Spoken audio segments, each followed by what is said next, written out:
Conta um Conto apresenta, de Edgar Allan Poe, As Recordações de Bedlu, publicado em 1844. Narração Marcelo Fávaro. Não deixe de fazer a sua inscrição e comentar o que achou sobre o conto, caso possa e queira ser um patrocinador do canal, auxiliando este e mais contos a serem gravados. Entre na nossa plataforma Apoia-se ou faça uma ajuda esporádica com a chave Pix marcelofc18@hotmail.com. Eu humildemente agradeço. E vou à história agora, As Recordações de Bedlu.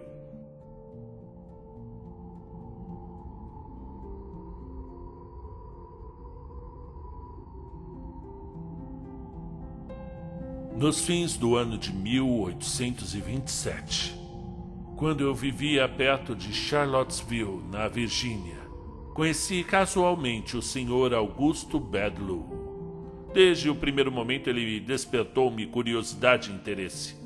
Era-me impossível compreender que quer o seu aspecto físico, quer o seu aspecto moral.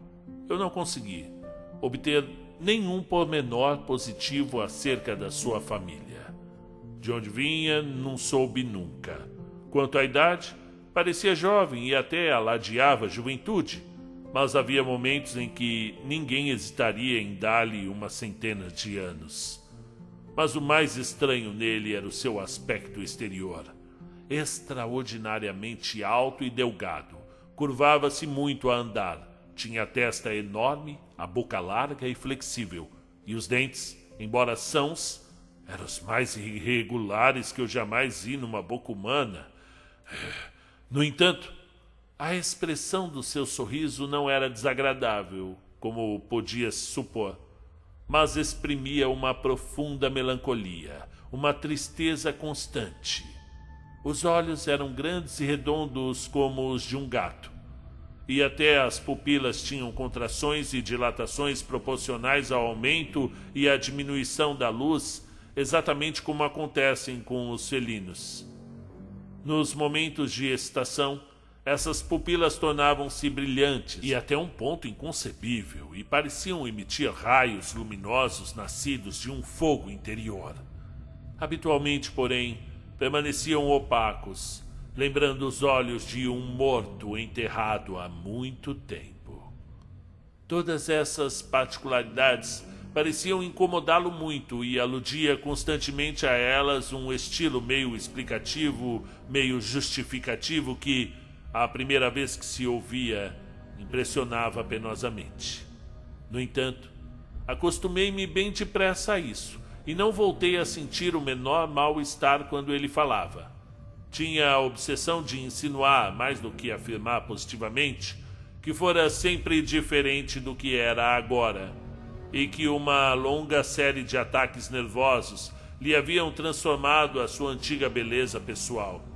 Há muitos anos que cuidava da sua saúde um velho médico chamado Templeton, que encontrara em Saratoga e que, dada a fortuna de Bedlu, consentiu em consagrar exclusivamente toda a sua experiência médica a tratar do doente.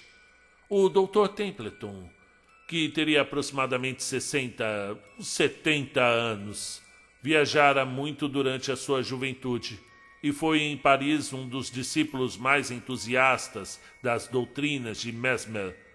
Para aliviar as dores violentas do enfermo, empregava exclusivamente remédios magnéticos, conseguindo inspirar a Bedlu uma grande confiança nesse sistema de cura.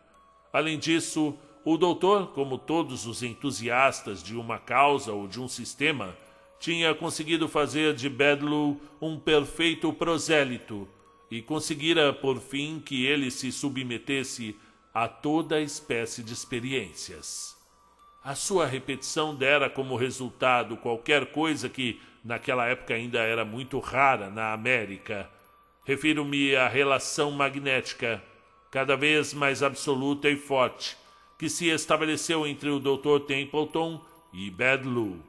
Eu não tenho, no entanto, a pretensão de afirmar que essa relação se estendia para além da faculdade de o adormecer, mas sim que este poder tinha uma grande intensidade. Na primeira tentativa feita para provocar o sono hipnótico, o discípulo de Mesmer fracassou por completo. Na quinta ou sexta não conseguiu mais do que um resultado imperfeito e à custa de grandes esforços. Unicamente na oitava o triunfo foi completo. E desde então, a vontade do paciente sucumbiu rapidamente sob a do médico, tanto que, quando eu os conheci, o sono chegava instantaneamente por um simples ato volitivo do operador, embora o enfermo não se apercebesse da sua presença. E por isso, agora no ano de 1845, quando todas essas coisas já deixaram de ser milagre, atrevo-me a revelar um fato positivo, mas aparentemente impossível. O temperamento de Bedloe era sensível, excitável e entusiasta no mais alto grau. A sua imaginação, singularmente vigorosa e criadora, obtinha, sem dúvida, energias adicionais pelo uso habitual do ópio, que consumia em grande quantidade, e sem o qual lhe teria sido impossível viver. Tinha por costume tomar uma boa dose, imediatamente depois do café da manhã, que consistia numa xícara de café forte. Depois disso, partia, sem outra companhia que a de um cão, ao longo da cadeia de montes selvagens situada a oeste e a sul de Charlottesville e que foram crismados com o nome de Montes Desgarrados. Numa manhã sombria, quente e nevoenta de novembro, e durante o estranho período de tempo que na América chamamos de o verão indiano, o Sr. Bedloe saiu, como todos os dias, para dar o seu passeio habitual. Chegaram, porém, às 8 da noite e ainda não tinham voltado. Seriamente alarmados por essa prolongada ausência, dispunhamos-nos já a sair à procura, quando reapareceu subitamente. E o relato que nos fez da sua expedição e do que lhe aconteceu foi um dos mais singulares. Devem lembrar-se, disse ele, que eram aproximadamente 9 da manhã quando saí de Charlottesville. Dirigi-me para o monte e, cerca das 10, entrava num desfiladeiro completamente desconhecido para mim. Segui todas as sinuosidades daquela passagem com verdadeiro interesse. O espetáculo que se oferecia aos meus olhos, embora sem merecer o nome de sublime, apresentava um aspecto indescritível de lúgubre desolação que muito me agradava.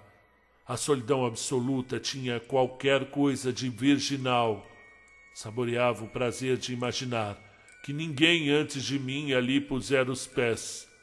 Era tão estreita a entrada do desfiladeiro e de tal maneira estava oculta e parecia inacessível que essa minha crença não me parecia disparatada.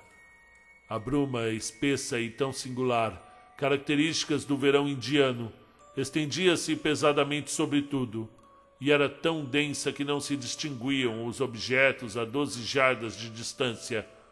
O caminho apresentava-se cheio de curvas, e a ausência da luz solar tornava-o de tal forma vago que eu perdi por completo o sentido da direção. E não se esqueçam também de que o ópio tinha produzido o seu efeito costumado, aumentando a intensidade emocional do meu mundo interior.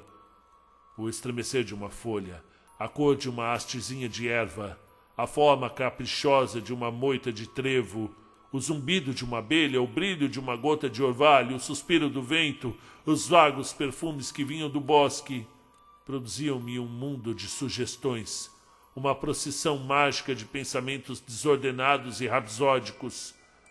Absorto nos meus sonhos, caminhei por muitas horas, durante as quais a névoa foi se tornando mais espessa à minha volta, o que me obrigava em algumas ocasiões a andar tateando com as mãos.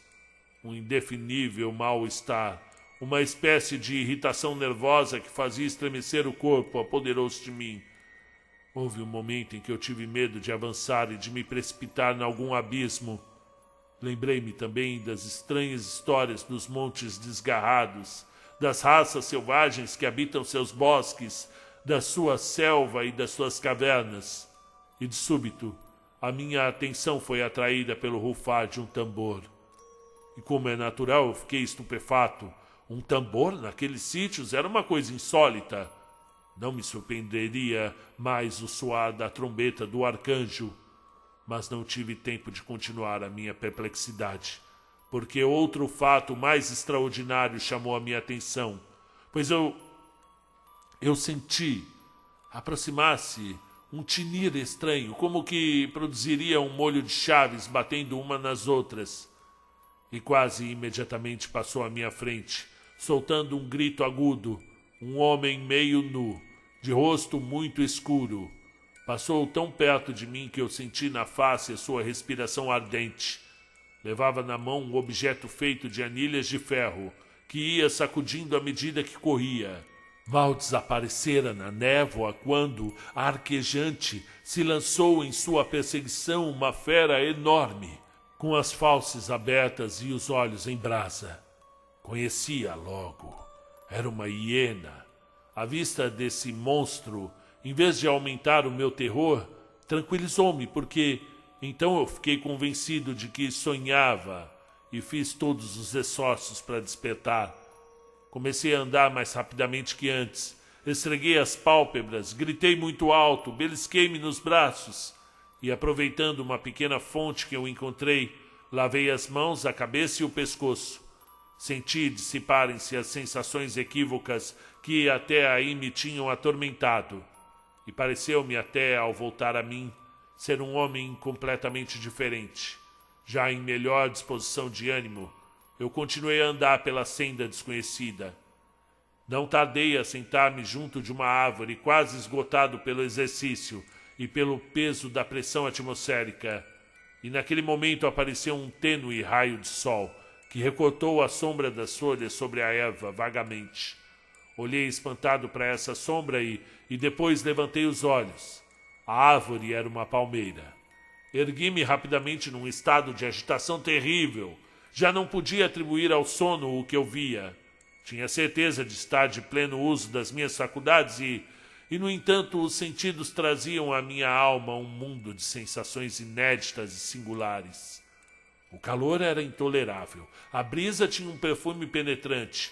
O murmúrio profundo e contínuo, como de um largo rio, chegou aos meus ouvidos, misturado ao rumor característico da multidão.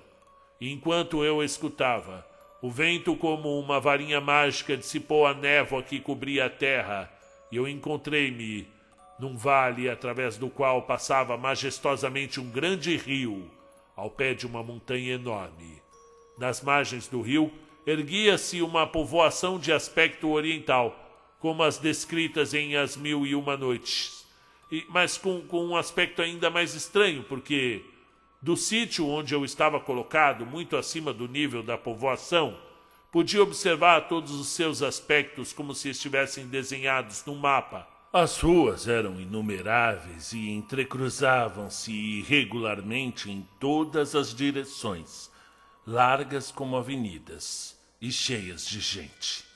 As casas eram extraordinariamente pitorescas, com grande profusão de balcões, terraços, minaretes e torrezinhas de fantásticas ameias.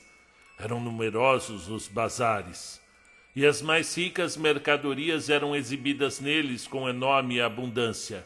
Sedas, musselinas, alfaias magníficas, joias preciosas. Entre a multidão havia palanquins e liteiras, no fundo dos quais se viam vultos de mulher com o rosto severamente velado. Passavam elefantes cobertos de panos faustosos, ídolos talhados grotescamente, bandeirolas, lanças, tudo no meio de um som múltiplo dos tambores e dos gongos. Noutros lugares, entre milhares de homens com turbantes de cores vistosas e barbas flutuantes, circulava uma porção de bois cobertos de fitas, enquanto legiões de macacos sujos e sagrados trepavam pauradores às cornijas das mesquitas ou se dependuravam dos minaretes e das torrezinhas. Das mais cheias de gente, desciam para o cais junto ao rio inumeráveis escadarias que conduziam aos banhos, e e mesmo dentro das águas, era difícil encontrar uma passagem livre através dos navios engalanados que sulcavam a superfície por todos os lados.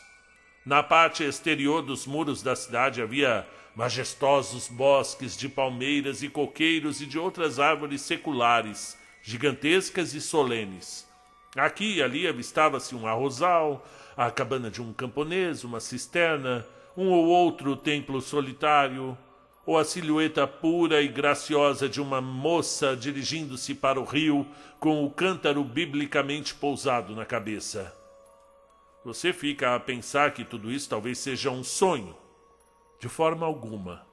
Tudo aquilo que eu via, ouvia, palpava, nada tinha a ver com a forma característica e inconfundível do sonho.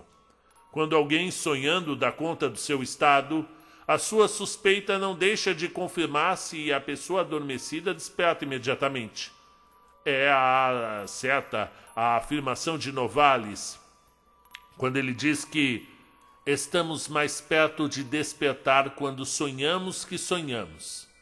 Se aquele espetáculo se me tivesse oferecido tal como eu descrevi, sem que suspeitasse de que se tratava de um sonho, então poderia ter sido realmente um sonho, mas apresentando-se como eu disse, suspeitado e comprovado como foi, tenho de classificá-lo noutra espécie de fenômenos.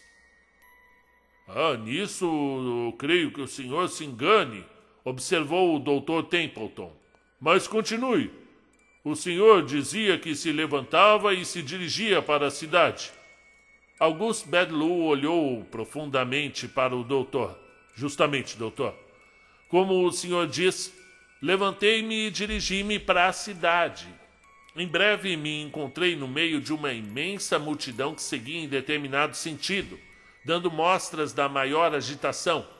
Subitamente, por virtude de um inconcebível influxo, senti-me penetrado de interesse pelo que ia acontecer.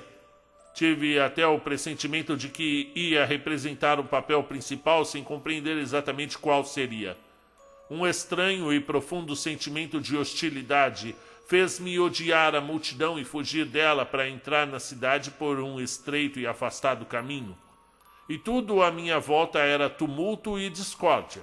Grupos de homens meio índios, meio europeus lutavam contra outros que vestiam uniformes ingleses. Sem reparar no que eu fazia, agarrei nas armas de um oficial morto e comecei a ferir a torto e a direito com a ferocidade nervosa do desespero. Depressa fugimos, vencidos pelo número, e fomos obrigados a refugiar-nos numa espécie de quiosque, onde nos fortificamos, ficando momentaneamente em segurança.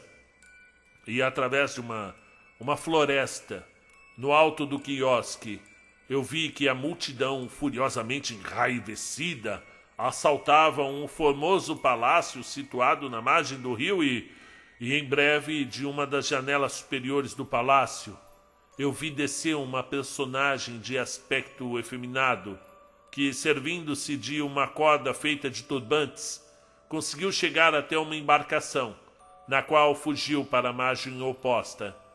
E então dirigi-me aos meus companheiros e, com palavras precipitadas, mas energéticas, convenci-os a sairmos da nossa fortaleza. Lançamo-nos entre a multidão assaltante que a princípio recuou, mas logo retrocedeu para lutar com nova coragem.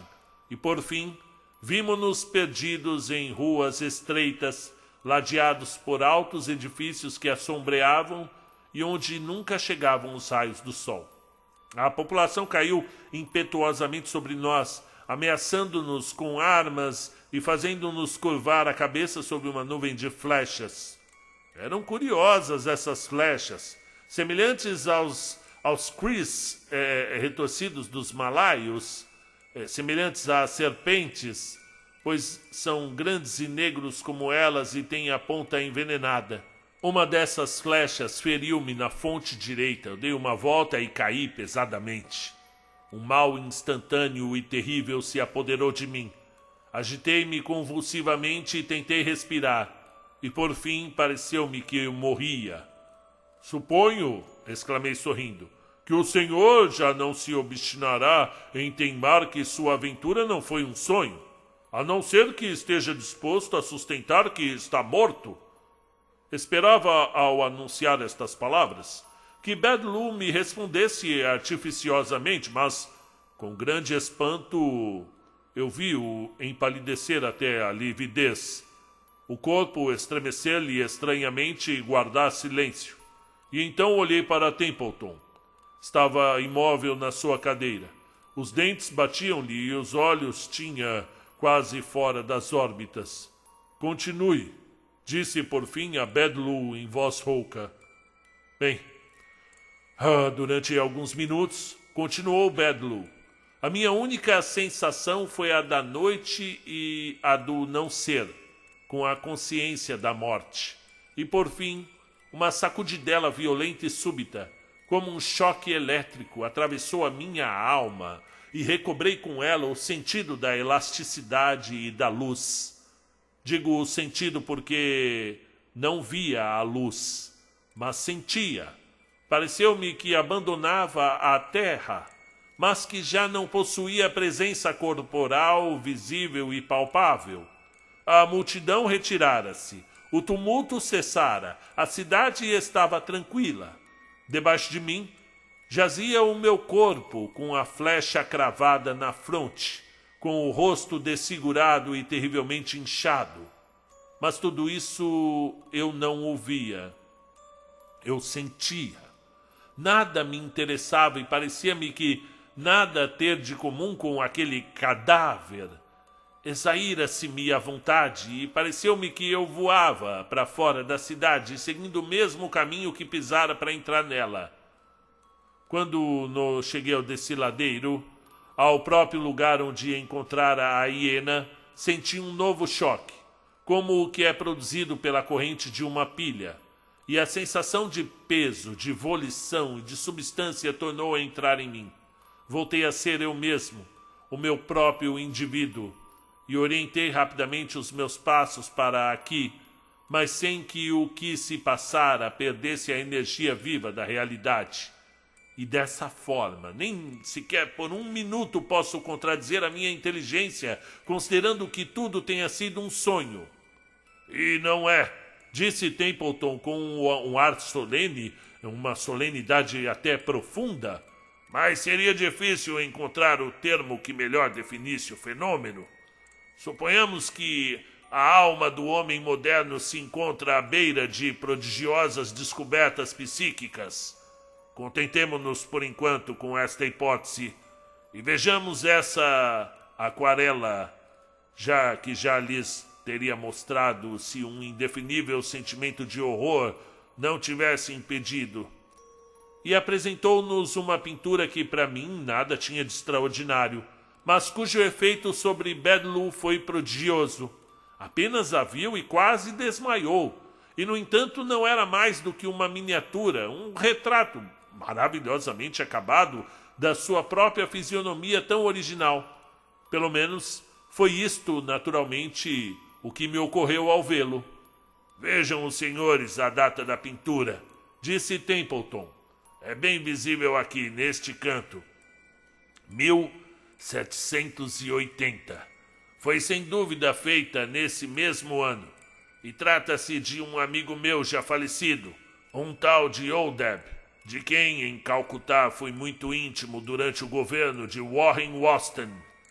Eu tinha então 20 anos. E quando eu te vi pela primeira vez, meu amigo Bedlu, em Saratoga, a milagrosa semelhança que existia entre o senhor e este retrato fez com que eu procurasse a sua amizade e tentasse realizar a combinação de nunca nos separarmos.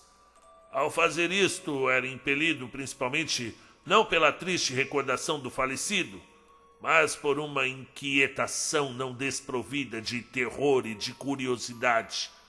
Ao relatar a visão que teve na montanha, o senhor descreveu minuciosamente a cidade indostânica de Benares nas margens do Rio Sagrado. Os tumultos, os combates e as cenas de extermínio foram episódios reais da insurreição de Chait Singh em 1780, quando a vida de Hastings corria os maiores perigos. O homem que fugiu valendo-se dos turbantes dos seus criados era o próprio Chait Singh.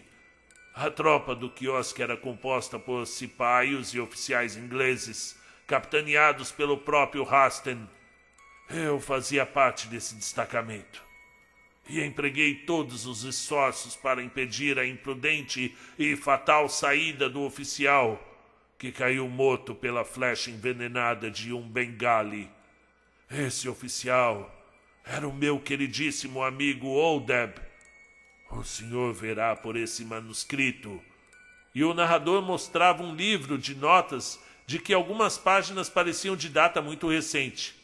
Que enquanto o senhor pensava essas coisas no meio do monte, eu estava ocupado aqui em sua casa a descrevê-las no papel. Uma semana aproximadamente depois dessa conversa, foi publicado num jornal em Charlottesville o seguinte comunicado: cumprimos o doloroso dever de anunciar a morte do Sr. Augusto Bedloe, um cavalheiro cujo excelente trato e afáveis qualidades o tinham tornado muito estimado dos nossos conterrâneos. Já há algum tempo que o Sr. Bedloe sofria de terríveis nevralgias, que por várias vezes lhe iam causando a morte, mas, no entanto, a causa do seu falecimento foi bem diferente. Numa excursão feita há dias aos Montes Desgarrados, contraiu umas febres, que foram seguidas de congestão cerebral. Para o aliviar, o Dr. Templeton pensou que seria oportuna uma sangria local e aplicaram-se sanguessugas nas fontes. O Sr. Bedloe faleceu quase imediatamente e, ao ser examinado o recipiente que continha as sanguessugas, viu-se então que, desgraçadamente, havia entre elas um desses vermes venenosos tão abundantes nessa região. A sua extrema semelhança com a sanguessuga medicinal deu lugar à confusão. E, no entanto, a sanguessuga venenosa de Charlottesville pode distinguir-se da medicinal pela cor negra e especialmente pelas suas contorções verniculares, que se parecem muito com as de uma serpente. Falando com o diretor do jornal, perguntei-lhe dias depois por que tinha escrito o nome do defunto suprimindo-lhe o E no final, né? Bedloe. E estava escrito somente Bedloe. O diretor encolheu os ombros. Foi uma simples gralha tipográfica. Já se sabe que o nome era Bedloe, com um E no final, e nunca ouvi escrito de outra forma. Eu pensei então numa verdade muito mais estranha que todas as ficções. Outros podiam supor que se tratava de uma gralha tipográfica, mas na realidade, a palavra Bedloe, sem o E no final, Bedloe, não é outra senão a palavra Oldeb, ao contrário. E fim do conto. E agora com vocês. Não me mate! Eu sou apenas o narrador.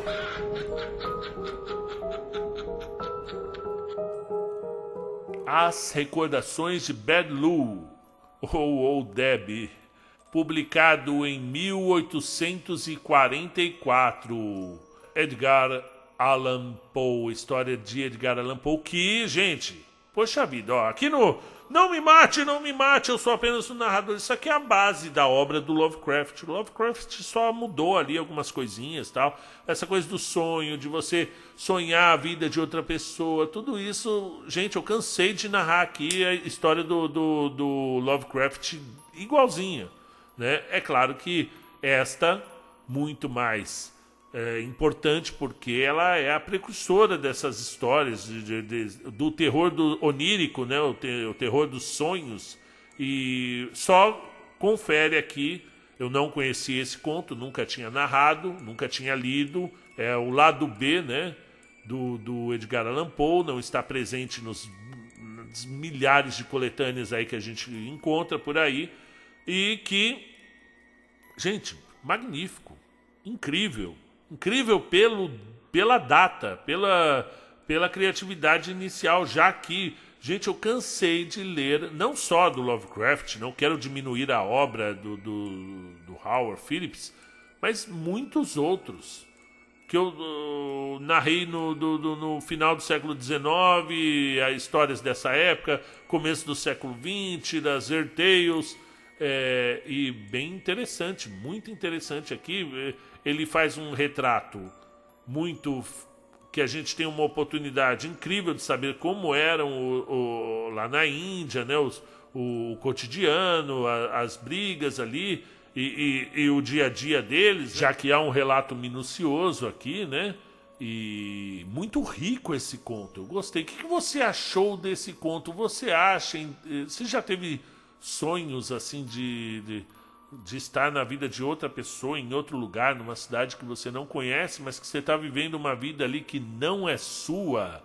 Conta pra mim aqui, é importante. Até a próxima.